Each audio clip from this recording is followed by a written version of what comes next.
आज के इस वीडियो में हम बात करेंगे एक्सेस के बारे में। एक्सेस डेटाबेस कलेक्शन का एक टूल है।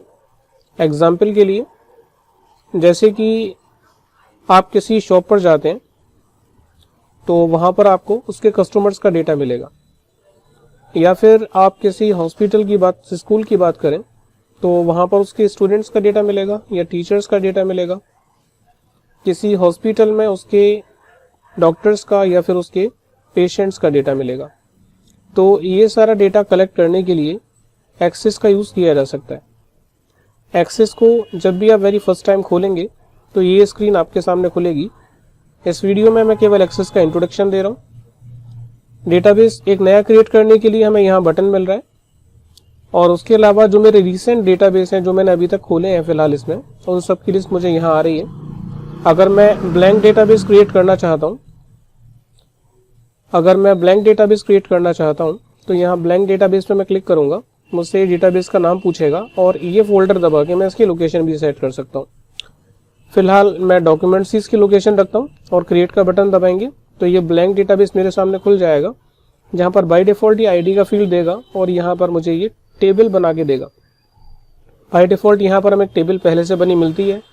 इससे अगले वीडियो में हम बताएंगे कि टेबल्स कैसे जनरेट की जाएंगी, टेबल के फील्ड्स कैसे लिए जाएंगे, कैसे उनको रीनेम करेंगे, ये सारी चीज़ें। फिलहाल इसके अंदर मैं बस एक्सेस का इंट्रोडक्शन दे रहा हूँ।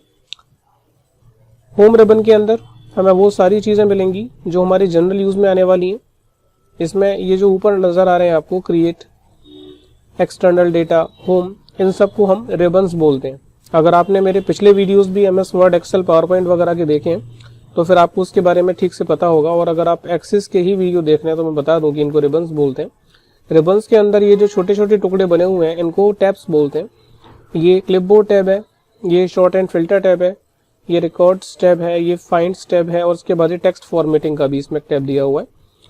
हालांकि इसमें डॉक्यूमेंटेशन नहीं करनी, लेकिन फिर भी अगर हम छोटा मोटा कोई टेक्स्ट एडिट करना चाहें तो वो कर सकते हैं। क्रिएट में जाके हमें कई सारी चीज़ें मिलेंगी। जो भी डेटा हमारा स्टोर होता है बेसिकली वो टेबल के अंदर ही होता है, लेकिन टेबल से हम क्वेरीज, फॉर्म, रिपोर्ट्स और मैक्रो वगैरह हम क्रिएट कर सकते हैं। एक्सटर्नल डेटा का यूज़ किया जाता है किसी भी डेटा को इंपोर्ट या एक्सपोर्ट करने के लिए।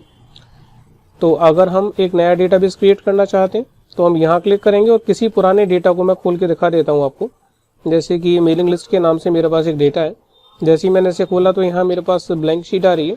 अगर हम इसको देखना चाहते हैं तो यहाँ टेबल पर डबल क्लिक करेंगे और यहाँ पर मुझे ये डेटा शो करा देगा। देखिए, इस तरीके से हम इसके अंदर डेटा मैनेज कर सकते हैं। अब इससे अगले वीडियो में हम देखेंगे कि किस तरीके से हम इसके अंदर टेबल्स बनाएंगे और एक नए रिकॉर्ड्स को जनरेट करेंगे।